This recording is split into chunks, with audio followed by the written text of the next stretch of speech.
Dear student, इस file के अंदर अपन भारत के जो राष्ट्रपति, जैसे अभी तक जैसे अभी देखते हैं अपन 14th राष्ट्रपति जैसे इस समय पद पे बैठे हुए हैं अपने रामनाथ कोविंद। उन तो ये जो एक टेबल जो है राष्ट्रपति की, उस पर एक बेसिक चर्चा कर लेते हैं। कुछ क्वेश्चन जैसे आपको बेसिक मिलेंगे तो उनका आप जवाब देने में समर्थक हो जाओगे ये देखने के बाद। ठीक है, तो इसको थोड़ा सा मैं जूम इन कर दूं, कुछ बेसिक चीजें मैं आपको बता देता हूं। जैसे आप अभी इस टेबल को जैसे बेसिक देख रहे हो, अभी तक आज की तारीख तक जैसे 17 राष्ट्रपति जैसे हुए हैं, लेकिन रामनाथ कोविंद जो है इस पद पे बैठने वाले 14th व्यक्ति हैं, 14वें व्यक्ति हैं। ठीक है, तो 17 में से अपन 3 घटा देंगे तो 14 आएगा।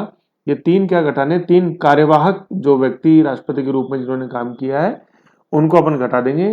तो राष्ट्रपति के रूप में जो निर्वाचित व्यक्ति हैं, ठीक है, वो टोटल 14 है, 14 है।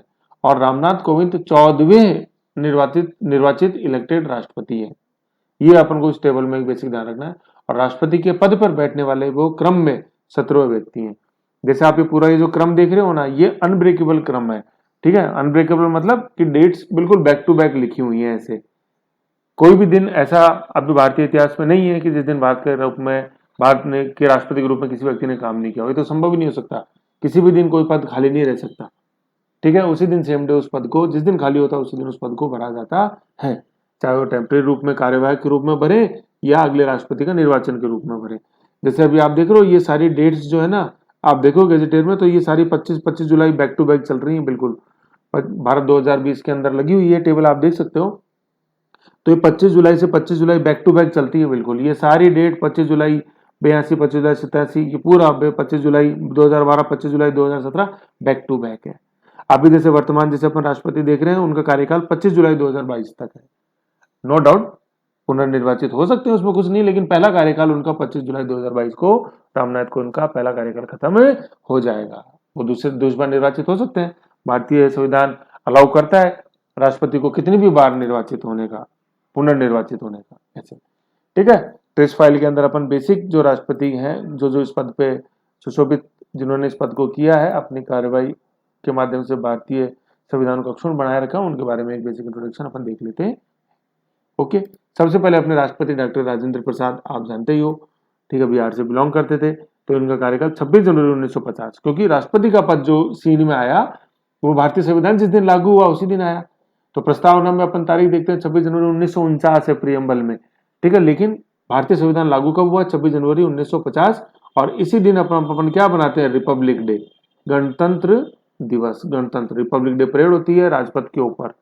ठीक है, राजपथ।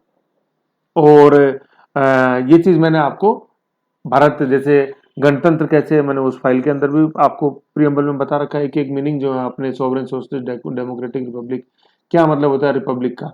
ठीक है, तो 26 जनवरी को अपन गणतंत्र बने थे, रिपब्लिक, और 15 अगस्त को अपन स्वतंत्र हुए थे, इंडिपेंडेंट। ठीक है, तो ऐसे ही ध्यान रखना, 26 जनवरी 1950 को गणतंत्र दिवस इसलिए मनाते हैं क्योंकि इस दिन भारतीय संविधान लागू हुआ था। और भारतीय संविधान लागू होने पर भी राष्ट्रपति का पद क्रियान्वित हुआ था, एक्टिव हुआ था। उससे पहले वायसरॉय का पद चला आ रहा था ऐसे। ठीक है, तो राजेंद्र प्रसाद भारत के पहले निर्वाचित राष्ट्रपति हुए। कब से कहा कार्यकाल इनका? 26 जनवरी 1950 से 1962 तक का इनका कार्यकाल पूरा। अब जैसे आप देखोगे कि सर ये तो जैसे करीबन करीबन 12 साल हो गए, बिल्कुल सही है, 2 कार्यकाल है इनके, है कि नहीं? तो जैसे 10 से लेके 12 इनके जैसे अपन देखते हैं 50 से 55, 55 60, फिर जैसे कुछ समय तक और इनका एक टाइम एक्सटेंड किया गया था, जैसे पूरा जो चीनी युद्ध के कारण जो स्थितियां बनी उस कारण से ऐसे हैं। बाकी डिटेल इनकी अभी सारी आएगी, मैं सारे बता दूंगा आगे। अभी एक बार बेसिक इनके नाम देख लेते हैं। सेकंड अपन देखते हैं सर्वपल्ली राधाकृष्णन। ठीक है, ये प्रथम दार्शनिक राष्ट्रपति थे, क्योंकि इनका जैसे दर्शन है अपने आप में, फिलॉसफी जैसी इनकी थी, दर्शन शास्त्र में राधाकृष्णन की फिलॉसफी पढ़ी जाती है। तो ये पहले दार्शनिक राष्ट्रपति, क्रम में तो राष्ट्रपति के रूप में तो दूसरे हैं, लेकिन वो राष्ट्रपति जिसने फिलॉसफी दर्शन में भी योगदान दिया है विषय के रूप में। ठीक है ना, भारतीय दर्शन में राधाकृष्णन का दर्शन पढ़ा जाता है। ठीक है, और ये मद्रास से बिलोंग करते थे। इनका कार्यकाल है 62 से लेके 67 तक, 67, 1962 67। ठीक है, कार्यकाल कोई टेन्योर याद नहीं रखना है आपको, लेकिन एक बेसिक अपने को जानकारी होनी चाहिए कौन कौन व्यक्ति के बारे में क्या क्या विशेषता है। इक्वेशन जैसे खासतौर पर लूसेंट में सॉल्व करोगे उसमें आएगा, सुन लो तो ऐसी कोई दिक्कत नहीं है। ठीक है, फिर तीसरे अपन देखते हैं जाकिर हुसैन। ठीक है। जाकिर हुसैन, देखो जाकिर हुसैन की खास बात क्या है, जैसे इनका जो टेन्योर है वो इंदिरा गांधी के साथ ही शुरू होता है। ठीक है, तो इंदिरा गांधी की खास बात क्या थी, जैसे इंदिरा गांधी अपन जैसे देखते हैं 67 में पहली बार प्रधानमंत्री बनी तो उनको स्वीकार नहीं किया था। ठीक है, तो स्वीकार नहीं किया था तो अपोजिशन भी बहुत ज्यादा था। तो अपोजिशन बहुत ज्यादा था तो इनका विपक्षी बहुत ज्यादा इनके खड़े हुए। ठीक, अब विपक्षी खड़े हुए तो नो डाउट इंदिरा गांधी का जो राष्ट्रपति का उम्मीदवार होगा उसके विपक्ष में भी सबसे ज्यादा लोग खड़े ही होंगे। तो सॉरी, ये 190 नहीं है, गलत लिखा गया है, 17 है, भाई मिस्टेक ही हो गया, 17 है, 17।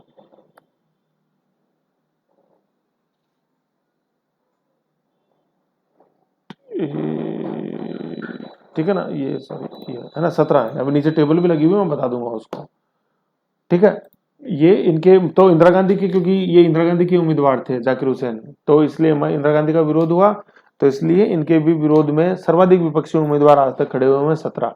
आज जैसे वर्तमान में देखते हैं 2 से ज्यादा नहीं है, जैसे अभी रामनाथ कोविंद के अगेंस्ट में सिर्फ मीरा कुमारी थी।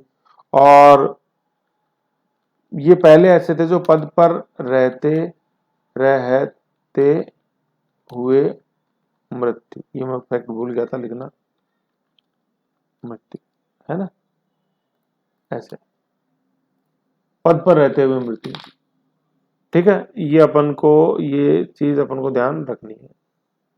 पद पर रहते हुए मतलब राष्ट्रपति के पद पर रहते हुए इनकी मृत्यु हुई थी। ठीक है, 3 जून 1900, ठीक है 3 जून 1969। ठीक है, थर्ड 3 मई, सॉरी 3 मई है, 3 जून नहीं, 3 मई, 3 मई लिख देता हूँ एग्जैक्ट। अपनी मृत्यु तक ये राष्ट्रपति राष्ट्रपति पद के ऊपर सुशोभित रहे। पर पद पर रहते हुए मृत्यु, ये अपन को ये ध्यान इनके अंदर देना है। इमरजेंसी के दौरान नहीं थे ये, फखरुद्दीन अली अहमद आएंगे इमरजेंसी के दौरान तो। ठीक है, तो ये पद पर रहते हुए मृत्यु जाकिर हुसैन। ठीक, एक देखो इसमें एक वर्ड आता है, मैं आपको बात बताऊं,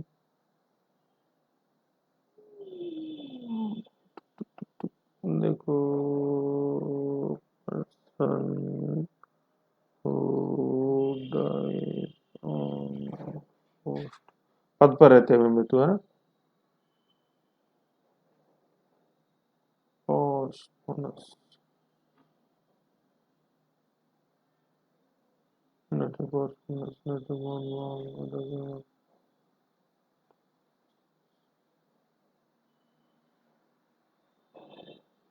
ठीक है ना, पद पर रहते हुए मृत्यु हुई, वो वर्ड में आगे बता दूंगा आपको। पद पर रहते हुए मृत्यु हुई, तो ये एकमात्र ऐसे अपने राष्ट्रपति हुए हैं जिनकी पद पर रहते हुए डेथ हुई थी। मृत्यु मतलब स्वाभाविक मृत्यु हुई थी, नेचुरल डेथ इनकी थी, ऐसा कुछ भी नहीं था।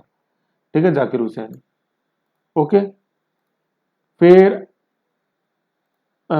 फिर आगे इस फाइल के अंदर अपन आगे देखते हैं, यहाँ पद पर रहते हुए मृत्यु जाकिर हुसैन। ठीक है, तीसरे राष्ट्रपति जाकिर हुसैन हुए और पद पर रहते हुए मरने वाले ये प्रथम राष्ट्रपति भारत के थे। और इनकी खास बात क्या है, सर्वाधिक सर्वाधिक क्या मैं भूल गया, तभी मैं देख रहा था, सर्वाधिक विपक्षी उम्मीदवार। ठीक है, 17। और इंदिरा गांधी इसके अंदर आप लिख लो, क्योंकि ये इंदिरा गांधी की पसंद थे, तो इंदिरा गांधी के सर्वाधिक विरोधी जैसे व्यक्ति हुए हैं, तो इसीलिए इनके अगेंस्ट में सर्वाधिक उम्मीदवार विपक्ष ने खड़े किए थे। ओके, फिर नेक्स्ट अपन देखते हैं, चूंकि इनकी डेथ अचानक हुई, इनका कार्यकाल जैसे अपन देखते हैं 67 से शुरू हुआ तो करीबन 72 तक इनका कार्यकाल जाना चाहिए था। ठीक है, 1972 तक, लेकिन कार्यकाल से करीबन 3 साल पहले इनकी मृत्यु हो गई, तो कार्यवाहक राष्ट्रपति के रूप में वीवी गिरी, वेंकट वराह गिरी कार्यवाहक राष्ट्रपति के रूप में निर्वाचित हुए। ठीक है, कार्यवाहक राष्ट्रपति मतलब नॉमिनेट भी कर देते हैं इनको, ये निर्वाचित नहीं बोलेंगे, सॉरी निर्वाचित नहीं बोलेंगे, कार्यवाहक राष्ट्रपति के रूप में इनका चयन हुआ, यूं अपन कह सकते हैं। अब देखेंगे कि स्थिति अगर ऐसी उत्पन्न हो जाती है तो कैसे उसको निपटाया जाता है, देखेंगे आगे। अचानक खाली हो जाए जैसे मृत्यु से जाकिर हुसैन की हुई, तो कार्यवाहक राष्ट्रपति वीवी गिरी, निर्वाचित नहीं थे ये, निर्वाचित होते तो रामनाथ कोविंद के 17 में से 3 नहीं घटाते अपन, है ना। तो ये 3 कार्यवाहक हैं, ये निर्वाचित नहीं थे, इसलिए रामनाथ कोविंद 14वें निर्वाचित राष्ट्रपति, जैसे मैंने पहले बताया। ठीक है, तो जाकिर हुसैन के बाद राष्ट्रपति बने वीवी गिरी कार्यवाहक 1969 से 69। ठीक है, करीबन 3 मई से लेकर 20 जुलाई तक, मई जून जुलाई 3 महीने।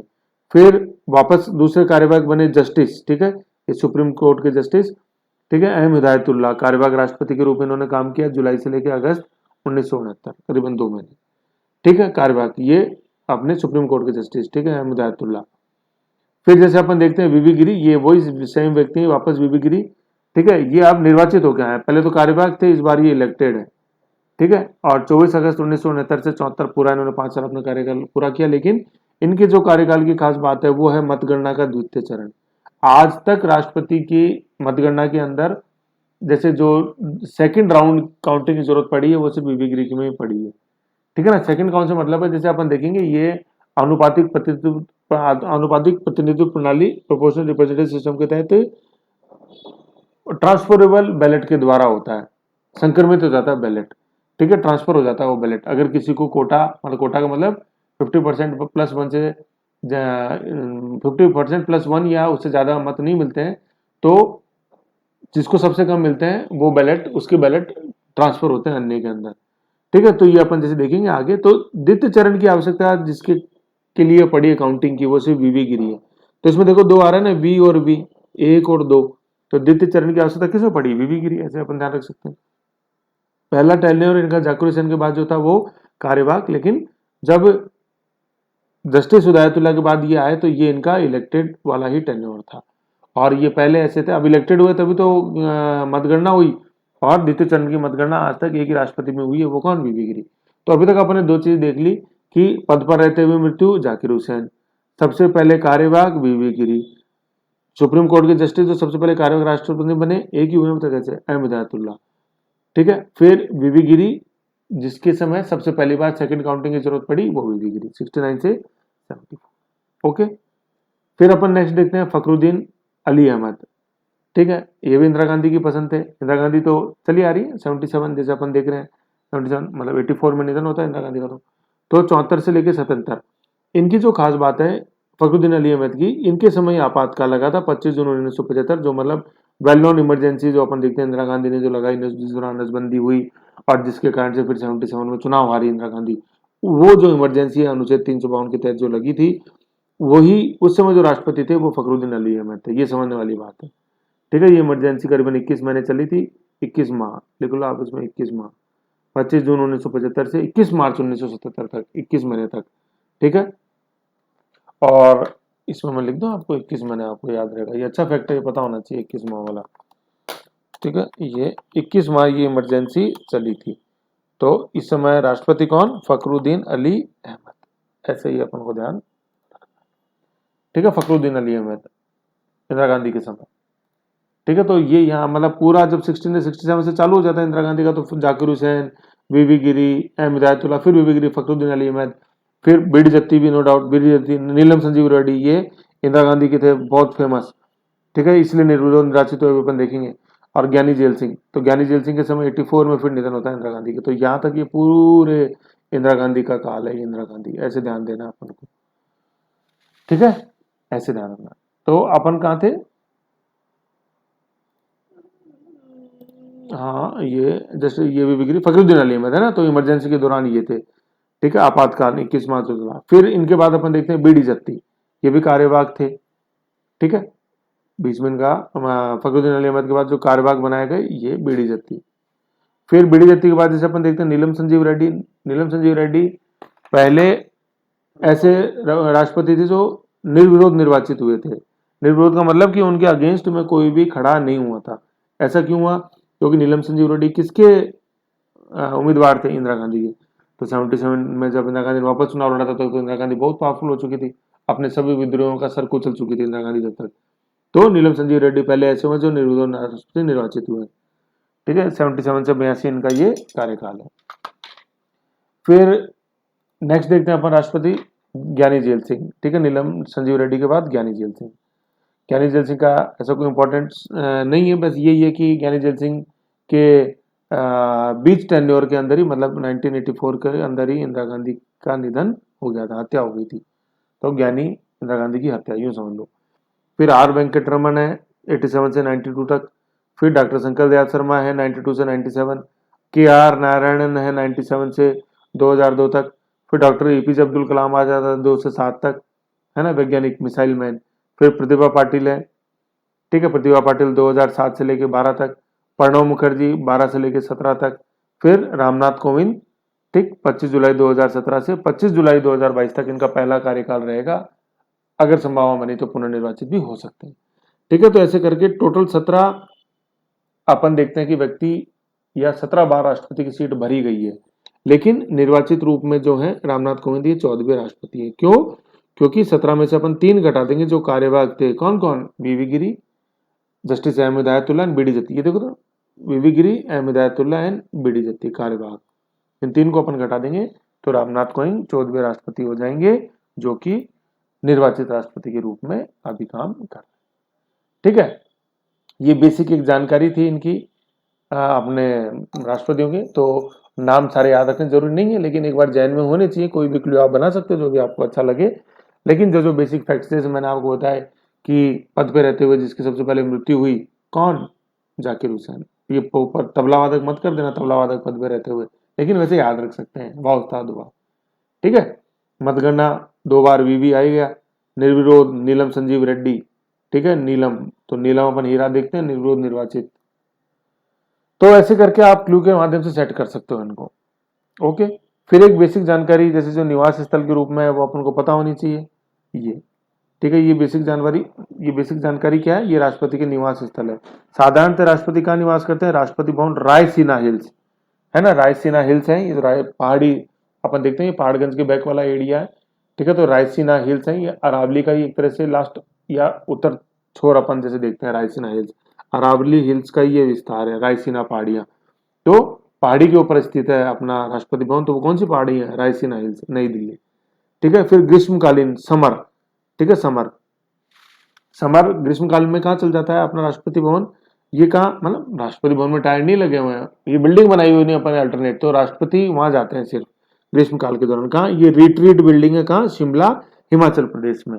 ठीक है, तो ग्रीष्मकाल में जैसे अपन देखते हैं कि दिल्ली मैदान में स्थित है, तो मैदानों में तुलनात्मक रूप से ज्यादा गर्मी पड़ती है ग्रीष्मकाल के दौरान, मतलब मई से अप्रैल से लेकर जुलाई तक।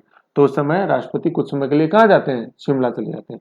शिमला में जो बिल्डिंग है उसका नाम राष्ट्रपति भवन नहीं है, क्या है वो? रिट्रीट बिल्डिंग है। राष्ट्रपति भवन तो सिर्फ अपना दिल्ली के अंदर ही है, और बाकी जगह जो ग्रीष्मकालीन शीतकालीन आवास है उनका नाम राष्ट्रपति भवन नहीं है। ठीक है, तो शिमला वाली बिल्डिंग का नाम है रिट्रीट बिल्डिंग शिमला। अब शिमला में गर्मियों में जाने का क्या कारण है? जैसे मैंने आपको कारगिल में भी बताया था, क्योंकि शिमला जैसे अपन देखते हैं उसकी उत्तुंगता जो है ना, अल्टीट्यूड जो है वो ऊपर पहाड़ के ऊपर स्थित है, तो तुलनात्मक रूप से ऊपर जैसे जो जिनकी उत्तुंगता अल्टीट्यूड हाई होता है वो तुलनात्मक रूप से ठंडे होते हैं, तो हिल स्टेशन ज्यादातर ठंडे ही होते हैं। ठीक है, जैसे अपन देखते हैं अपन माउंट आबू अपना हिल स्टेशन राजस्थान का, तो गवर्नर वहां जाते हैं गर्मियों में क्योंकि वो पहाड़ी के ऊपर स्थित है, तो गर्मियों में तुलनात्मक रूप से वहां तापमान कम होता है एल्टीट्यूड हाई होने के कारण। जैसे जैसे अपन वायुमंडल में ऊपर चलते जाएंगे तो तापमान कम होता चला जाता है, तभी तो ऊपर अपन को बादल दिखाई देते हैं आसमान में।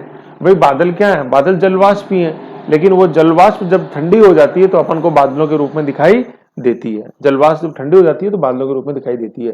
जैसे सर्दी में अपने मुंह से जलवाष्प निकलती है बोलते समय, तो वो जम जाती है ना जलवाष्प, तो अपन को वो दिखाई देती है, तो बोलते ना सर्दी में मुंह से धुआं निकल रहा है, वो धुआं नहीं है प्यारे, वाटर वेपर ही जो जम जाती है। फ्रिज खोलो आप, फ्रिज खोलते ही क्या होता है कि फ्रिज की हवा जैसे बाहर की तरफ आती है तो वो अंदर से ठंडी होती है, तो ठंडी होकर जैसे अपन को बाहर निकलती है तो यूं लगता है फ्रिज में धुआं निकल, धुआं नहीं हो, वाटर वेपर है। ठीक है, ऐसे। तो ये क्या था कि जैसे जैसे वायुमंडल में अपन ऊपर जाते हैं तो तापमान कम होता जाता है, और पृथ्वी में अंदर की तरफ अपन जैसे जाते हैं तो तापमान बढ़ता हुआ जाता है, तभी तो पृथ्वी के बिल्कुल बीच के अंदर मैग्मा है पूरा पिघला हुआ ऐसे। ठीक है, तो ग्रीष्मकाल के अंदर रिट्रीट बिल्डिंग शिमला, ये क्या है? ग्रीष्मकालीन राजधानी। और शीतकालीन राजधानी इंपॉर्टेंट जो नॉर्मली नहीं मिलता है इफेक्ट, ये क्या है? राष्ट्रपति निलियम, निलियम। ठीक है, तेलुगु शब्द है निलियम और उसका मतलब होता है आवास, निलियम तेलुगु। आंध्र प्रदेश में तेलुगु बोली जाती है, तेलुगु भाषा। ठीक है, आंध्र प्रदेश में तेलुगु ही बोलते हैं, तमिलनाडु में तमिल, केरला में मलयालम, कर्नाटका में कन्नड़, महाराष्ट्र में मराठी, तो आंध्र प्रदेश में तेलुगु। तेलुगु शब्द है निलियम, निलियम मतलब घर। ठीक है, तो ये राष्ट्रपति का घर है जो शीतकाल के अंदर। अब शीतकाल के अंदर क्या होता है? शीतकाल में अपन जाएंगे ऊपर शिमला तो वैसे वो तो वैसे ही ठंडा है कि नहीं, तो फिर और नीचे मैदानों में मतलब विषुवत रेखा की तरफ अपन जाते हैं। ठीक है, तो हैदराबाद जैसे अपन देखते हैं कि कर्क रेखा से नीचे जैसे अपन जैसे देखते हैं ट्रॉपिक ऑफ कैंसर से नीचे, तो वहां जलवायु में ज्यादा परिवर्तन नहीं होता प्रायद्वीप भारत में अपने नॉर्मल, क्योंकि वहां समुद्र का भी समताकारी प्रभाव रहता है, और धीरे धीरे अपन विषुवत रेखा की तरफ जाते हैं उतना ही जो मौसम के अंदर परिवर्तन है वो कम होता चला जाता है। ठीक है, मतलब ऋतुओं में ज्यादा परिवर्तन नहीं देखते अपन विषुवत रेखा की तरफ जाते हैं तो। ठीक है, तो प्रायद्वीपीय भारत के अंदर जैसे जो अपन देखते हैं, अपन प्रायद्वीपीय भारत जो अपना हिस्सा देखते हैं, ये प्रायद्वीपीय भारत, इसके अंदर ऋतुओं के अंदर ज्यादा परिवर्तन नहीं होता। तो हैदराबाद अपन देखते हैं कि सर्दियों के अंदर भी वहाँ तापमान नॉर्मली बना रहता है। जब जैसे अपने उत्तर भारत जयपुर दिल्ली के अंदर तापमान जो 15-16 डिग्री होता है, तो वही उस समय हैदराबाद में अपन जैसे देखते हैं करीबन 30 से 32 डिग्री वो बना रहता है। तो शीतकालीन विंटर जो रेजिडेंस है राष्ट्रपति का, वो राष्ट्रपति निलयम है हैदराबाद, प्रेजेंट तेलंगाना में, पहले आंध्र प्रदेश में था। ठीक है, तो विभाजन के बाद तेलंगाना बन गया अपने जैसे 14 के बाद ही। ठीक है, तो ये निवास के बारे में जानकारी। साधारणतः राष्ट्रपति भवन रायसीना हिल्स दिल्ली, समर निवास जो है राष्ट्रपति का रिट्रीट बिल्डिंग शिमला हिमाचल प्रदेश, और शीतकालीन जो निवास है वो राष्ट्रपति निलयम हैदराबाद तेलंगाना। ठीक है, तो ऐसे ये अपनी एक बेसिक फाइल थी जिसके बारे में आपको जानकारी होनी चाहिए। ठीक है, ये बेसिक सवाल इससे निकलेंगे अपने लूसेंट के काफी। इसके बाद अपन आर्टिकल्स की जो बार चर्चा आएगी वो अपन जैसे देखेंगे।